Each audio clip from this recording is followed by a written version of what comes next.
There is a monopoly that has controlled the eyes of every phone, every camera, and every car on the planet for almost 40 years. Not one phone brand, not one camera brand, one chip company. Sony. Most companies would have lost that kind of dominance a decade ago. Samsung tried. OmniVision tried. Dozens of startups tried. Sony did not just survive.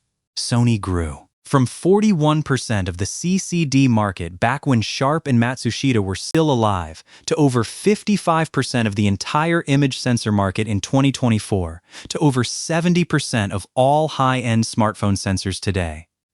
One company, Sony Semiconductor Solutions, decides what your phone actually sees. And the strangest part is this. The same $100 chip that started in cheap security cameras and reversing cameras in China is now showing up inside flagship phones that used to be Sony only, in the exact spot where Sony has ruled without anyone seriously challenging it. If this keeps going the way it is going right now, the next big fight in imaging will not be about who makes the best phone. It will be about who controls the $20.8 billion market for the sensor itself, and Sony is about to lose its grip. Before we get into how a $100 Chinese sensor actually matches a Sony sensor that costs Apple millions to co-develop, smash that like button because these deep dives take weeks of teardowns and supply chain checks to put together, and hit subscribe so you do not miss the next one on chips. What you are about to hear involves a 40-year empire that started with an electronic eye bolted onto an all-Nippon Airways jumbo jet in 1980. A $6.4 billion bet by Sony that it could push its share from 51% to 60% by 2025, and a plan from Shanghai that is now quietly spreading from Xiaomi to Huawei to Honor and is about to knock on Apple's door. Let's get into it.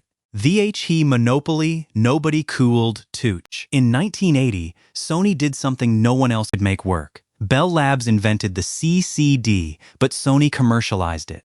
Sony put the first CCD image sensor on all Nippon Airways jets as an electronic eye to project takeoff and landing. That one weird product turned into 40 years of dominance. Sony understood something its rivals did not. The image sensor is not a camera part. It is a platform.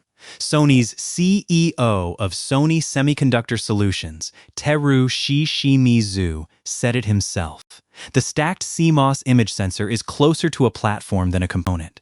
And once you own the platform, you own everything that gets built on top of it. By 2017, Sony's image sensor division was making 55.4 billion yen of operating profit in a single quarter. That is over a third of all of Sony's profit. Not PlayStation. Not movies, image sensors. Bloomberg reported Sony controlled roughly 50% of the world market then. In 2022, Sony took 54% of total revenue. In 2024, Tech Insights measured Sony at 50.2% share with $20.8 billion in total industry revenue, while Samsung System, LSI, sat under 25%, and OmniVision sat at 13.4%.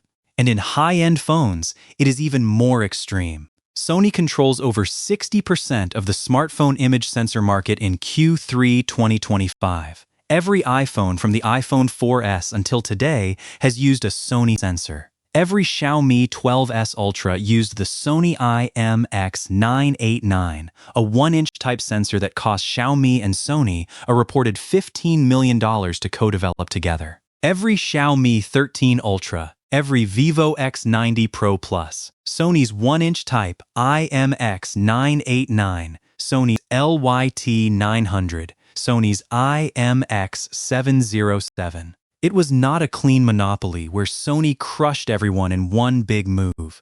It was more like a slow squeeze, the kind that makes it impossible for anyone else to survive. Sony invested $6.4 billion into its semiconductor business for the 3 years ending March 2021. Sony built a new plant in Nagasaki to boost wafer output from 109,000 to 138,000 wafers a month. Sony announced a $4.69 billion joint venture with TSMC in Kumamoto, 60% owned by Sony, 40% owned by TSMC, to start making next-generation sensors in 2029 for physical AI, for automotive, for robotics. What made this moment so different from a normal tech leadership is that Sony could not be beaten on specs. Sony had the stacked architecture. Sony had the backside illuminated tech. Sony had the relationship with Apple that no one else had. If you wanted to make a flagship phone, you called Sony Semiconductor Solutions. Period. And that realization alone changed how every Chinese sensor company planned for the next decade. You cannot beat Sony by copying Sony. This part of the story sets up everything that follows because it explains exactly why OmniVision, Galaxy Core, and SmartSense had no choice but to build something completely different, and that something completely different is the entire reason we are talking about a $100 Chinese chip threatening Sony at all. Turning cheap into premium. Here is where the story takes a turn almost nobody expected. Instead of treating the low-end market as a prison, the Chinese companies treated it as a training ground. China is the world's largest CMOS image sensor market, about 41% of global demand. But for years, OmniVision, Galaxy Core, and SmartSense were locked out of the premium tier. Sony and Samsung owned the high end, so the Chinese players did what Sony thought was safe to ignore. They owned everything else. Galaxy Core started with feature phones and security cameras. SmartSense technology focused on R&D for security monitoring, consumer electronics, and automotive imaging, where AEC-Q 100 qualification matters more than Instagram photos. OmniVision, which is headquartered in Santa Clara but was acquired by a Chinese consortium in 2016 and then sold to Shanghai-based Will Semiconductor, pronounced Will Semiconductor, started perfecting small pixel designs and automotive rear-view niches. At first, almost nobody took OmniVision, Galaxy Core, and SmartSense seriously in phones. The very first wins for Galaxy Core were not in flagships at all. They were in cheap surveillance and cheap automotive backup cameras. And when people looked at the spec sheets, Galaxy Core and SmartSense looked like budget alternatives, not Sony killers. You thought that was a weakness. Actually, that was the plan. Because while Sony was fighting Samsung for the $20 sensor in an iPhone 14 that earned Sony an extra $6 per unit and $300 million in a single quarter, Galaxy Core was learning how to make sensors at scale for a price Sony would never touch. Galaxy Core reported its 2024 earnings on April 28th. Galaxy Core posted 6.383 billion Chinese yuan in revenue, approximately $875 million, up 35.9% year-on-year. That is Galaxy Core alone, the number 5 player, now approaching $1 billion in revenue. Yole Intelligence said it clearly in its Status of the CMOS Image Sensor Industry report. Chinese CIS leaders OmniVision, Galaxy Core, and SmartSense are outperforming the competition as an immediate consequence of US-China trade tensions, particularly in the mobile market. They are growing strongly because every phone brand that got nervous about depending on Sony and Samsung started giving Will Semiconductor and Galaxy Core and SmartSense a second look. And then the specs caught up. In 2023, OmniVision announced the OV50H, a 50-megapixel sensor with dual conversion gain, DCG technology, 1.2-micron pixel in a 1/1.3-inch optical format, designed for high-end smartphone rear-facing cameras. It does 12.5 megapixel at 120 frames per second with 2.4-micron equivalent sensitivity. It does 12.5 megapixel HDR at 30 frames per second with over 100 decibels of dynamic range. A year later, OmniVision launched the OV50K40 with THA cell technology. THA cell. 50 megapixel, 1.2 micron, 1/1.3 inch, but with lateral overflow integration capacitors and correlated multiple sampling. OmniVision's senior product marketing manager, Arun Jayasilan, said the OV50K40 offers the highest single-exposure HDR image capture in mobile phones. Read that again. The highest single-exposure HDR in mobile phones, not Sony. OmniVision. Honor Magic 6 Pro was rumored to launch early in 2024 with the 1-inch type OmniVision OV50K, directly compared to Sony's IMX989. Xiaomi 14 Ultra leakers were split. Would Xiaomi use Sony LYT900 or OmniVision OV50K? That question alone would have been impossible 3 years ago. Xiaomi had used Sony sensors in all 3 Xiaomi 13 flagships. Now Xiaomi was openly testing OmniVision. This is the part that should genuinely worry Sony and Samsung more than any single design win. OmniVision, Galaxy Core, and SmartSense are not just selling a cheap sensor. They are selling insurance against ever being dependent on Sony. How, Sony, GOT, OUTF lanked, NITS, OUN backward. Every country that already uses Huawei phones is a country where will Semiconductor and OmniVision already have a trusted relationship. And that pattern is repeating itself faster than Sony expected.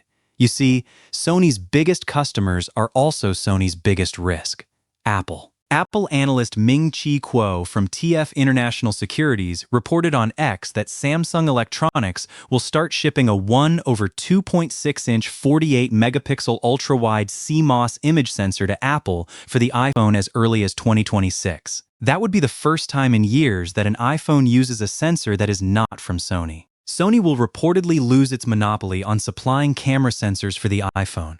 Hardware Zone, Korea, BizWire, all reporting the same. Sony's exclusive grip on Apple is ending. And if Apple, the most loyal Sony customer on the planet, is diversifying to Samsung, what does that tell Xiaomi? What does that tell Vivo? What does that tell Oppo about diversifying to OmniVision, Galaxy Core, and SmartSense? Sony Semiconductor Solutions know this. That is why Sony is doing the TSMC joint venture. That is why Sony is spending 1 trillion yen. That is why Sony and TSMC said in May they will combine Sony's sensor design expertise with TSMC's manufacturing strength for next-generation image sensors and for physical AI. But the Chinese strategy is different. OmniVision does not need TSMC's most advanced node. OmniVision, Galaxy Core, and SmartSense seized 15% combined share in 2025 through security camera and rear-view design wins, using legacy nodes that are not restricted. Galaxy Core just kicked off production at a new 12-inch plant. While Sony and TSMC chase sub-0.7 micron pixels that require advanced lithography that is restricted, Galaxy Core and SmartSense are flooding the market with 1.0 micron pixels that are AEC-Q 100 qualified and 20% cheaper. You thought the battle was about who has the smallest pixel. Actually, the battle is about who can ship a 50-megapixel sensor that does 8K video width on chip remosaic for $100 in a module that phone makers can buy today without worrying about export curbs. And this is where the whole story loops back on itself in a way that feels almost poetic. The very restrictions and the very premium pricing that made Sony so profitable ended up becoming the origin story for an entirely separate supply chain: a Will Semiconductor supply chain, a Galaxy Core supply chain, a SmartSense supply chain. A phone operating system that does not need Google created Harmony OS. A camera sensor stack that does not need Sony is creating OV50K, OV50H, Galaxy Core GC series, and SmartSense SC series.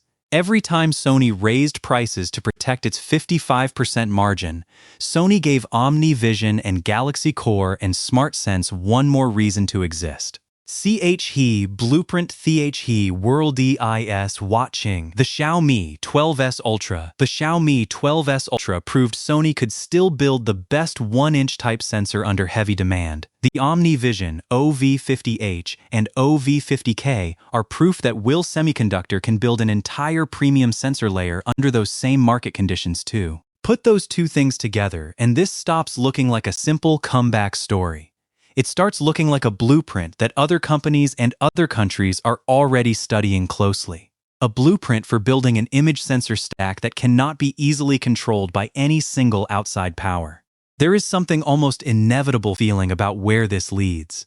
Once Will Semiconductor proves it is possible to take OmniVision from a 10% player to a 13.4% player, and to make the smartphone industry's highest dynamic range sensor.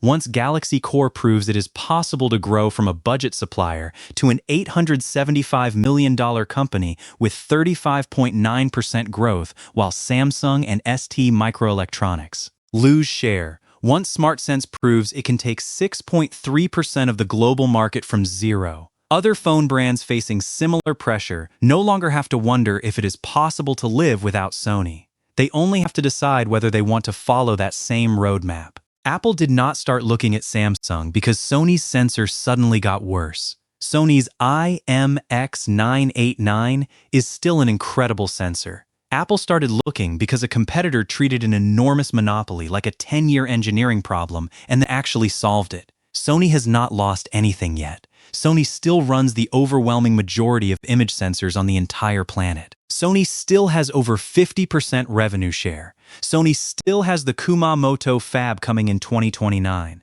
and that is not changing this year. But the exact same playbook that quietly chipped away at Sony's exclusivity at Apple is now running against Sony in China, backed by the same Will Semiconductor money and the same patient multi-year approach that made Galaxy Core and SmartSense work the first time around. The real question here is not whether OmniVision's OV50K or Galaxy Core's next sensor eventually replaces Sony everywhere in the world. It probably will not, at least not anytime soon, and maybe never across Western flagships that are locked into Sony's LYT branding. The real question is what happens to the rest of the world's technology decisions now that there is a proven, sanctions-proof, $100 alternative sitting right there on the shelf. An option that phone makers increasingly nervous about relying on any single foreign supplier finally have the freedom to choose instead. An option that costs less, that ships faster, and that now matches Sony on HDR and low light. And once that option exists, it rarely stays limited to just one country for very long. If you made it this far, you now understand something most people scrolling past headlines never actually stop to think about.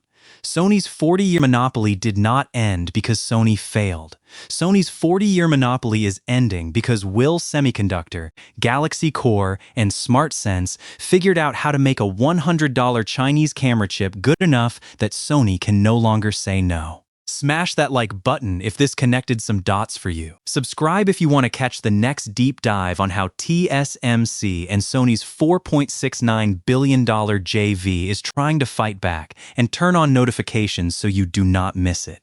What do you think? Does OmniVision's OV50K and Galaxy Core's rise actually have a real shot at breaking Sony's 40-year grip for good? Or does Sony hold on to its 55% share and its Apple relationship? Drop your take in the comments. And if you are curious what is happening underneath all of this on the foundry side and why Sony had to go to TSMC in the first place,